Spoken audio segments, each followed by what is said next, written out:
Hello, everybody, and welcome to a new segment here. It is called Guess That Game. My name is Jeff. I'm one of the co-hosts of a baseball history podcast called Two Strike Noise. Hopefully you've heard of it, where we like to focus on kind of some goofy stuff from baseball history. We're both baseball geeks, and I'm going to prove how much of a baseball geek I am with this new segment. So what we're going to do is we're going to take a picture. For this first round, we're going to take a very easy one. It is of my favorite player of all time, Rickey Henderson. And what we're going to do is just by this simple picture, we are going to try to deduce when this game was played, maybe even what inning, what the score, all that kind of stuff was. This image is Getty Images. I do not own this image, just getting it out there. We're going to just look at this simple picture and try to figure out what's going on. So to do this, we're really going to use one resource, and that is Baseball Reference. Maybe in some ones down the line, as they get a little bit more complicated, we might need some other web pages. But like I said, I got a lot of knowledge about Rickey Henderson, and just using Baseball Reference, I think we should be able to figure this one out pretty quick. The biggest clue in this entire picture that I see just right off the bat is going to be this right here, number 22. Everybody knows Rickey Henderson's number 24. That's the number that the A's retired. Well, Rickey only wore the number 22 for a very short time in one of his stints with Oakland. And that was in 1989 when he was traded back in June from the New York Yankees. So I'm going to go ahead right now and just put in 1989 as the year, because I know that that is when this took place. Now, if we look at Baseball Reference, they've got this handy chart here on each player's page showing all of the different jersey numbers that player has worn and with what team.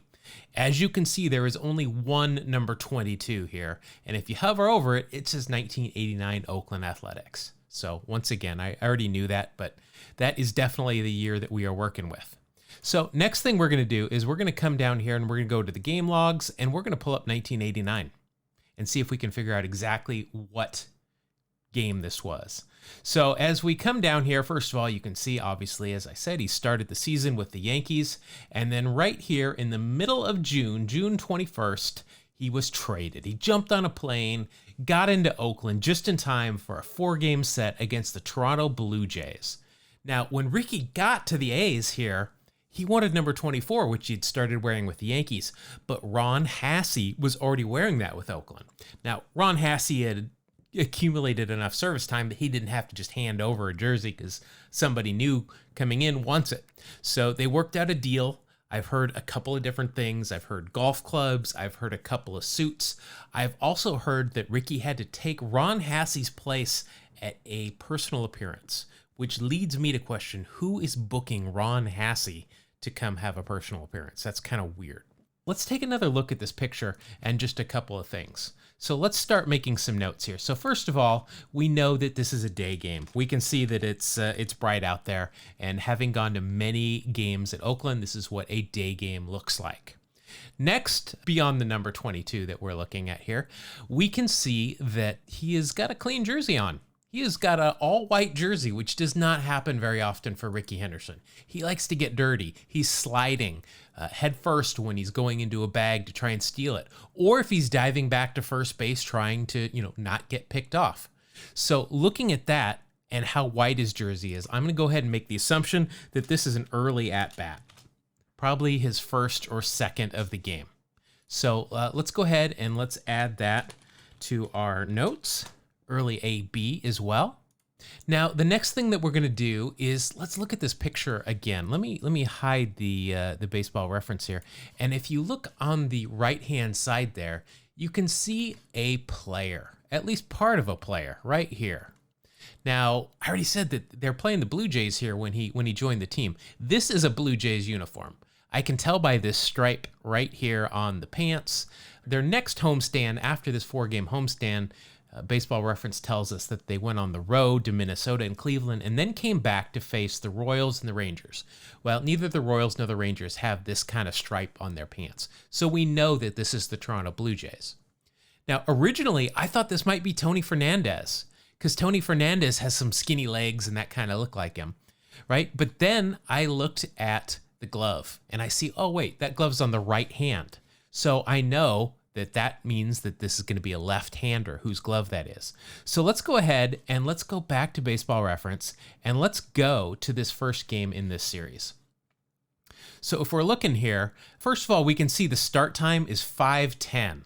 All right, that is way too late. It's not a night game, but it's an evening game. And even his first at bat, top of the first inning, it's not this bright. You can see that if we look at the picture, you can see once again that his shadow is right below him. This was a 5 o'clock start, and this was his first at bat. Those shadows would already be pointing out towards right field. So we know that this is not this game. All right, so let's go to the next game. And the next game is a Friday game. It starts at 7:37. All right, way too late. So we're going to skip that one. Next, we're going to go, here we go, a Saturday, 1:05. That's right in our wheelhouse. Let's see what the next game is. It's a Sunday game, so it's probably a day game. And there it is, a 1:08. All right, so let's start back. Let's go back to this Saturday game. Now, a couple of other things that we can kind of deduce from this picture, right? If we look at this picture again, we've already determined that that is a left-hander behind Rickey Henderson. So let's just look at the lineup here for the Blue Jays that day. And here's Tony Fernandez. If we look at Tony Fernandez, he's a right-hander. He throws right. So that eliminates him from being in this picture. I'm going to go ahead and look at the rest of the infield. And if we do so, we look at Mr. Fred McGriff, the crime dog here. He's a left-hander, and that makes sense. It's kind of hard to tell if that's a first baseman's glove or not, but I am fairly certain that that is, once you look at it a little bit closer. So I am determining that this is Fred McGriff there in the background.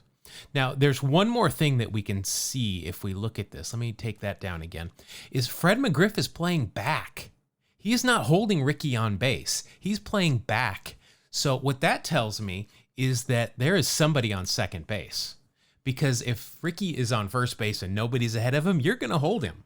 So let's put runner on second as our third note. So we know that this is not to lead off a game, because if Rickey leads off a game and gets on base, there's never going to be anyone in front of him. So this is going to be an early at-bat, but it's not going to be his first at-bat.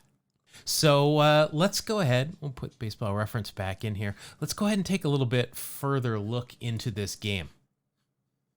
So let's see what Rickey did. Rickey went 1 for 3 with 2 walks. So he got on base at least 3 times in this game. No stolen bases, though, I see. So he wouldn't have got his uniform dirty from sliding anywhere. So that doesn't really help us a whole lot. But let's go down now to the play-by-play, and let's take a look at his at-bat. So first of all, first at-bat, we're not even worried about it. He grounds out 4-3 anyways. All right, let's go ahead and look at his next at-bat. Bottom of the third inning, walk. All right, this is good. Let's see what happened before him. Tony Phillips led off with an infield single. Stan Javier grounded out, shortstop to first, but Tony was probably on the run, made it to second. Then he advanced to third on a wild pitch while Mike Gallego was at the plate, and then Gallego singled to drive him home. So now Mike Gallego is on second, and Rickey walks, and that moves Gallego to second base. So that's filling out everything here. That puts Rickey on first base with a runner in front of him. So Fred McGriff, the first baseman, would not be holding him on. There's nothing that we can see here that would have got his jersey dirty. This looks like a really good candidate to be the bottom of the third on this Saturday game. Let's just look at the rest of the game for Rickey. His next at-bat in the bottom of the fifth, big fly, home run, Rickey Henderson. And I think he's probably got one more AB. Here, bottom of the seventh, flies out to center field. And he even had another at-bat where he walked. But if we look here, we've got a single. We've got runners on second and third. So he walked, and that loaded the bases. So that could have been it. But again, this is in the bottom of the eighth inning. So for a 1 o'clock start, this would have been about 2.5 hours in. That would have been around 3:30, where shadows would have started to take effect. Again, I've been to enough games at the Coliseum to know that you would have started to see some shadows pointing out towards right field instead of beneath him. So I'm still saying this is an early at-bat. I think we've got a very strong candidate here with the third inning. Let's just, for fun though, let's go ahead and let's take a look at the next game, the Sunday game. One, because I I saw what he did here, and I want to show that off. Rickey Henderson went 3 for 3 with 2 doubles and 3 stolen bases. But that's good because 3 stolen bases means that he's going to get his uniform dirty. So let's just take a look and see what he did here. Again, we don't care about the first inning because nobody would be on in front of him. The next time he comes to the plate is the bottom of the third, and he's leading that inning off. So he singled, but we don't care because nobody's in front of him. So McGriff would have been holding him on. And then we go to the next AB. That's the bottom of the 5th. And Gallego leads off with the walk, Stan Javier with a 2-run bomb, and then Rickey comes up and singles, but because of that home run, nobody was in front of him, so McGriff would have been holding him on. And then while Dave Henderson's up, Rickey steals a bag, so there he would have gotten his uniform dirty, and we're done. There's nothing else to see because this is definitely not any AB after that. So I feel fairly confident here that we can go ahead and fill out the rest of this. The month, we could have filled that out a while ago. This was in June because that was when he was traded. That's when this series with the Blue Jays is. And I'm going to go ahead and I'm going to stake my claim that this was actually June 24th. And we can even, if we want to, we can even say what inning it was in. It was definitely in the bottom of the 3rd. I feel pretty confident in that. Mike Gallego is ahead of him sitting on second base. So there you have it. Do you think I'm wrong? Do you think I'm right? Is there anything else here that you noticed that might have been helpful, that might have helped us solve this even quicker? Let me know. All right, so I hope that was as much fun for everybody as it was for me. This is kind of what I do in my free time anyway, so I thought I'd throw it on video. If you've got pictures of a baseball game that you want us to try this with, send it to us. Let us know. It might be fun. You got to make sure that there's some clues in there that we can look at. But also, if you have not heard our podcast, we are Two Strike Noise. You can find our podcast wherever you get podcasts. We'd appreciate it. We got a lot of episodes, a lot of great things that we've talked about and guests that we've had. Hopefully, we'll do this some more, and we will see you on the next episode of Guess That Game.